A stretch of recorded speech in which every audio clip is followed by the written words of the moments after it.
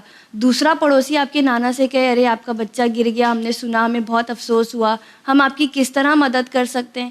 اب آپ کے نانا کو کون سے پڑوسی اچھے لگیں گے؟ وہ اچھے لگیں گے جو کہہ رہے ارے واہ آپ کا بچہ گر گیا, اس کا منہ ٹوٹ گیا, کتنا اچھا کام, اللہ کی خاطر گیا تھا, گر گیا.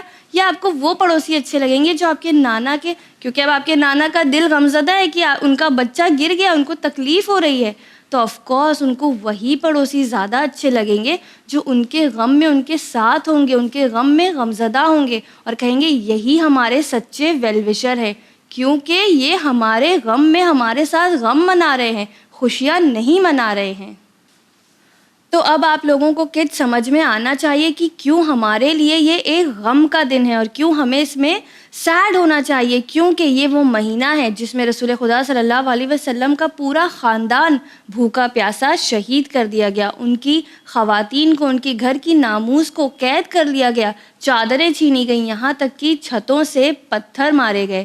تو اگر ہم یہ کسی ایک عام انسان کے بھی گھر والوں کے ساتھ یہ سب ہو نا تو ہمیں بہت زیادہ دکھ ہوتا ہے, افسوس ہوتا ہے, لیکن یہ تو رسول خدا صلی اللہ علیہ وسلم اور ان کے گھر والے تھے جن کے ساتھ یہ سب کچھ ہوا. تو ہم لوگوں کو بے شک اس مہینے کو غم کی طرح منانا چاہیے. کہ تو جب نیکسٹ ٹائم آپ کو یہ سوال آئے کہ ہم اس میں غم کیوں مناتے ہیں تو آپ کو پتہ ہے کہ آپ نے سنڈے مدرسہ میں کیا سیکھا ہے. اور پھر امام جعفر صادق علیہ السلام فرماتے ہیں کہ ہم تمہیں عاشورہ منانے کی تاکید اس لیے کرتے ہیں تاکہ تم اسے اس طرح نہ بھول جاؤ جس طرح غدیر کو بھلا دیا گیا. کہ غدیر جو تھا ایک بہت بڑا ہسٹوریکل ایونٹ تھا, یعنی بہت سارے مجمع میں اس طرح سے اعلان کیا گیا تھا کہ نبوت کے بعد امامت شروع ہوگی اور امام علی علیہ السلام کی ولایت کو قبول کرنا ہوگا. لیکن جہاں اپنا حق مانگنے کے لیے 2 گواہ کافی ہوتے ہیں, وہیں امام علی علیہ السلام کے لیے اتنا بڑا مجمع ہونے کے باوجود وہ اپنا حق نہیں پا سکے. اور جس طرح لوگ غدیر بھول گئے, اگر ہم اسے عاشورہ کو نہیں منائے تو لوگ عاشورہ کو کیا ہوا اور امام حسین علیہ السلام نے کس طرح اتنی بڑی قربانی دی اسے بھی بھلا دیں گے. تو اب ہم کو پتہ ہے کہ ہم عزاداری کیوں کرتے ہیں اور یہ ہماری پہچان ہے. چلیے کڈز دیکھتے ہیں کہ سسٹر سکینہ ہمارے لیے آج کون سے سورے کی تفسیر لائی ہیں. السلام علیکم بچوں, آج ہم سورہ تکاثر کی تفسیر کو ڈسکس کریں گے. سورہ تکاثر 30ویں پارے کا سورہ ہے اور یہ ایک مکی سورہ ہے. مکی سورہ کا یہ مطلب ہے کہ یہ سورہ مکہ میں نازل ہوا تھا اور اس سورے میں ٹوٹل 8 آیتیں ہیں. تو آئیے اس سورے کو سٹارٹ کرتے ہیں. بسم اللہ الرحمن الرحیم. فرسٹ آیت, الہاکم التکاثر. اس آیت کا یہ مطلب ہے کہ ہم لوگ آپس میں شو آف کرنے میں کہ میرے پاس زیادہ ہے یا اس کے پاس زیادہ ہے, اس میں اپنی دنیا کو خرچ کر دیتے ہیں اور غافل رہتے ہیں. سیکنڈ آیت, حتی زرتم المقابر. سیکنڈ آیت کہتی ہے کہ تم اس جریان میں اپنی قبروں تک جا پہنچے. یعنی انسان اس کام میں یعنی شو آف کرنے میں, پیسہ کمانے میں اتنا غافل ہو گیا کہ اسے پتہ بھی نہیں چلا کہ اس کی زندگی ختم ہو گئی اور وہ قبر تک جا پہنچے. تھرڈ آیت, کلا سوف تعلمون. یہ آیت فرماتی ہے کہ تم عنقریب جان جاؤ گے. فورتھ, ثم کلا سوف تعلمون. آیت کہتی ہے کہ تم عنقریب جان جاؤ گے۔ تھرڈ اور فورتھ آیت یہ فرماتی ہے کہ جو ہم لوگوں نے اپنے آپ کو خرچ کیا ہے، یوز کیا ہے اس دنیا کے لیے مال حاصل کرنے میں یا شو آف کرنے میں، جب ہم قبروں میں جائیں گے تو ہمیں پتہ چلے گا کہ یہ ہمیں کتنا پروفٹ یا کتنا لاس دے رہی ہے۔ ففتھ آیت، کلا لو تعلمون علم الیقین، یہ آیت فرماتی ہے کہ اگر آپ علم الیقین رکھتے تو آپ غافل نہیں ہوتے۔ اب علم الیقین کا کیا مطلب ہوتا ہے؟ علم الیقین کا مطلب ہوتا ہے کہ جو مجھے پتہ ہے، جو میری نالج ہے، اگر میں اس پہ یقین رکھتی تو میں غافل نہیں ہوتی۔ جیسے مجھے پتہ ہے کہ میں ایک دن مر جاؤں گی، مجھے قبر میں جانا ہے، جنت یا جہنم میں ڈالا جائے گا، تو اگر میں اس چیز کو سننے کے ساتھ ساتھ اگر میں اسے بلیو کروں اور اس حساب سے میں عمل کروں تو میں غافل نہیں ہوں گی اور میں بچ جاؤں گی۔ سکسth آیت، لَتَرَوُنَّ الْجَحِیمَ، یہ آیت فرماتی ہے کہ تم لوگ دوزخ کو یقیناً دیکھو گے۔ یعنی اللہ اس آیت میں فرماتا ہے کہ جو لوگ علم الیقین نہیں رکھتے، جو لوگ بھروسہ نہیں رکھتے آخرت پر، وہ دوزخ کو ضرور دیکھیں گے۔ 7th آیت، ثُمَّ لَتَرَوُنَّهَا عَيْنَ الْيَقِينِ، یہ آیت فرماتی ہے کہ جو لوگ بھروسہ نہیں رکھتے وہ دوزخ کو اپنی آنکھوں سے دیکھیں گے۔ عین الیقین یعنی عین کا مطلب ہوتا ہے آئیز، تو جب وہ اپنی آنکھوں سے دیکھیں گے تب وہ بھروسہ کریں گے۔ 8 آیت، ثم لتسألن یومئذ عن النعیم، یہ آیت فرماتی ہے کہ اس روز تم سے تمام نعمتوں کے بارے میں پوچھا جائے گا۔ تو ہم اس سورے سے کیا سیکھتے ہیں؟ پہلی بات کہ ہم اپنے آپ کو اس دنیاوی چیزوں میں خرچ کر دیتے ہیں، شو آف کرنے میں خرچ کر دیتے ہیں اور ہم اس طرح غافل رہ جاتے ہیں۔ سیکنڈ بات کہ جب ہم اس دنیا سے چلے جائیں گے تب ہم اپنی آنکھوں سے دوزخ کو اور تمام چیزوں کو دیکھیں گے اور ہمیں یقین آئے گا۔ تھرڈ اور لاسٹ تھنگ بٹ سب سے امپورٹنٹ تھنگ کہ جب ہم اس دنیا میں زندگی کر رہے ہیں، رہ رہے ہیں، کام کر رہے ہیں، تو ہمیں دھیان رکھنا ہے کہ اس دنیا کے لیے ہم اپنی آخرت کو خراب نہ کریں۔ تو آئیے دیکھتے سسٹر نیلم ہمارے لیے کون سی کوئز لے کے آئی ہیں۔ تو آئیے بچوں اب بڑھتے ہیں آج کے ایپیسوڈ کے کوئز سیکشن کی طرف اور دیکھتے ہیں وہ کون سے سوالات ہیں جو آپ کو انعامات کا حقدار بنا سکتے ہیں۔ بی بی زینب سلام اللہ علیہا کے والدین کا کیا نام ہے؟ بی بی زینب سلام اللہ علیہا کے والدین کا، پیرنٹس کا کیا نام ہے؟ جناب زینب سلام اللہ علیہا کے کربلا میں کتنے بیٹے تھے؟ جناب زینب سلام اللہ علیہا کے کربلا میں کتنے بیٹے تھے؟ آپ کے بیٹوں کا، بی بی زینب سلام اللہ علیہا کے بیٹوں کا کیا نام ہے؟ بی بی زینب سلام اللہ علیہا کے بیٹوں کا کیا نام ہے؟ اگر آپ ان سوالوں کے صحیح جوابات جانتے ہیں تو آپ ہمیں جواب واٹس ایپ کر سکتے ہیں۔ جوابوں کے ساتھ ساتھ آپ کا نام، آپ کا کمپلیٹ پوسٹل ایڈریس اور آپ کا ٹیلی فون نمبر ضرور بھیجیے گا۔ اگر آپ کی ڈیٹیلز کمپلیٹ نہیں ہے تو ہم آپ کے انعام آپ تک نہیں پہنچا پائیں گے۔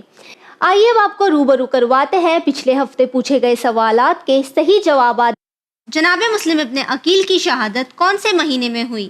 جواب ذی الحجہ۔ جناب مسلم ابن عقیل کے والد کا نام بتائیے۔ جواب جناب عقیل ابن ابی طالب۔ ہمارا تیسرا سوال، جناب مسلم ابن عقیل کہاں شہید کیے گئے؟ جواب کوفہ، عراق میں۔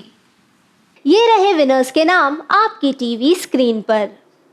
شفا زہرا چھتیس گڑھ، فاطمہ زہرا کیشوانی بھاونگر، زہرا کنانی راجکوٹ، محمد شادمان حسین چھتیس گڑھ، نرجس فاطمہ صابر حسین الوانی احمد آباد سے۔